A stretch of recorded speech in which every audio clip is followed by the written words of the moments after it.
पुरी स्वर्गद्वार जलीगला सुभद्रार शव। सुभद्रा योजना है सुभद्रा काल। सुभद्रा योजना आज सारा ओडिशा रे चांचल्य सृष्टि करिछि। सुभद्रा योजना कहा पई खुशी आनिछि तो आउ कहा पई दुख आनी देछि। सुभद्रा योजना कहा मुहरे हस फुटाइछि तो आउ कहा हृदय को दुख देछि।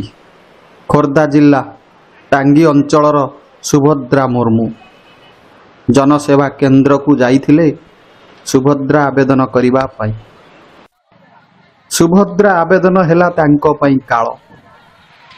चाली गले से सेपारी को हेले कौन घटिला तांको सह से दिन। सुभद्रा योजना केमिति डाकी आनिथिला मरण को आसंतु जानिबा दर्शक बंधु।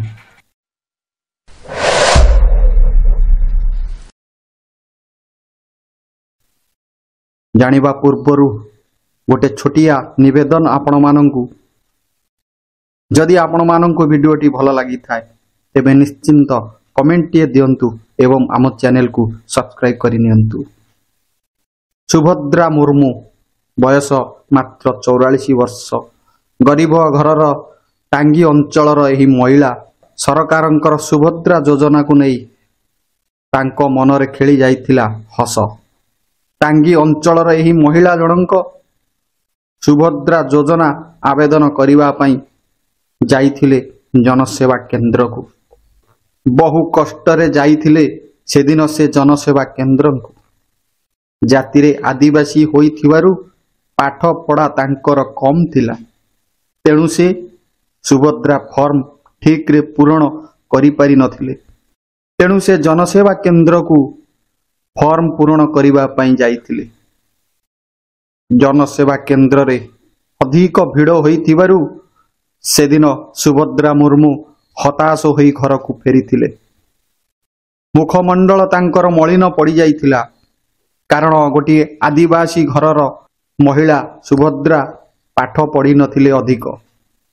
परदिन सुभद्रा मुर्मू राति 4टारू जाई जनसेवा केन्द्र रे धाड़ी रे ठिया होई सुभद्रा फॉर्म ऑनलाइन रे आवेदन करी सेदिन से खुशी मनरे निज घर को फेरिथिले।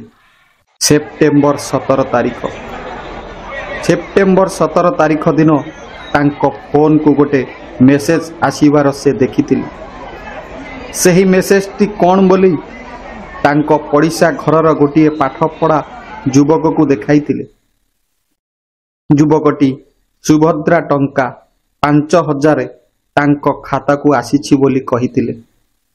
यह सुनी सुभद्रा अत्यंत खुशी होई जाइथिले कारण सुभद्रा मुर्मूंकर परिवार बोली केही नथिले। दुनिया रे से एकुटिया थिले। आउ सरकारंकर एही सुभद्रा योजना तांको पई खुशी आनी देइथिला। आगरू जेउ सरकार थिले जेते योजना करिथिले तांकु मिली नथिला सेथिरु से वंचित थिले। आउ एई सुभद्रा योजना तांको मुहरे हस फुटाइथिला। आउ से निजर भविष्यत को लक्ष्य करी सुभद्रा टंका को संचय करी रखिबे बोली मने मने बहुत खुशी होई जाइथिले।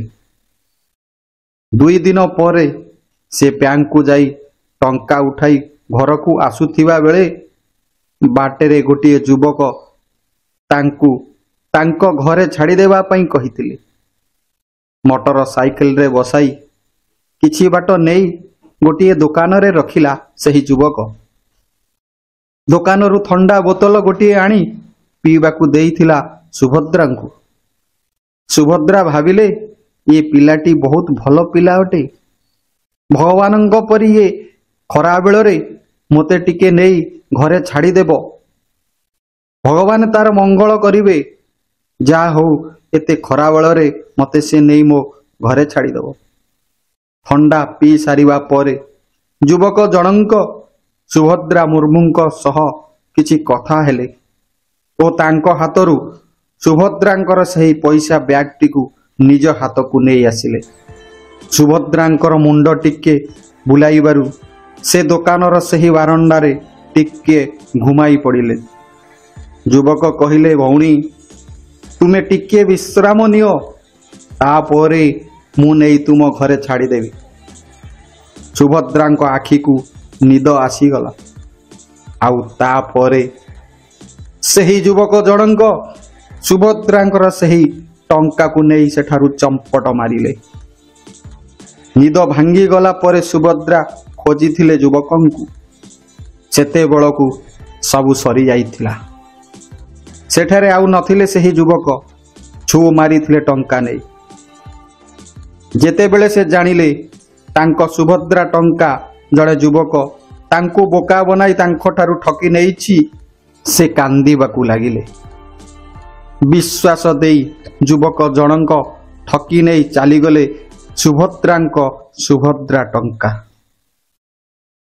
ତାଙ୍କ ହୃଦୟକୁ ଅତି ଆଘାତ ଲାଗିଥିଲା, ଯାହାକୁ ସହି ନପାରି ହୃଦଘାତରେ ଚାଲି ଯାଇଥିଲା ସେହିଠାରେ ସୁଭଦ୍ରାଙ୍କ ଜୀବନ। ଏତେ ବଡ଼ ଧୋକା ହେଲା ତାଙ୍କ ସହ। ଆଜିକାଲି ଏହିଭଳି ଘଟଣା ବହୁତ ଦେଖିବାକୁ ମିଳୁଛି ଦର୍ଶକ ବନ୍ଧୁ। ସୁଭଦ୍ରା ଯୋଜନା ହେଲା ସୁଭଦ୍ରାଙ୍କ ପାଇଁ କାଳ। ସୁଭଦ୍ରା ଟଙ୍କା ନେଇଗଲା ଜୀବନ।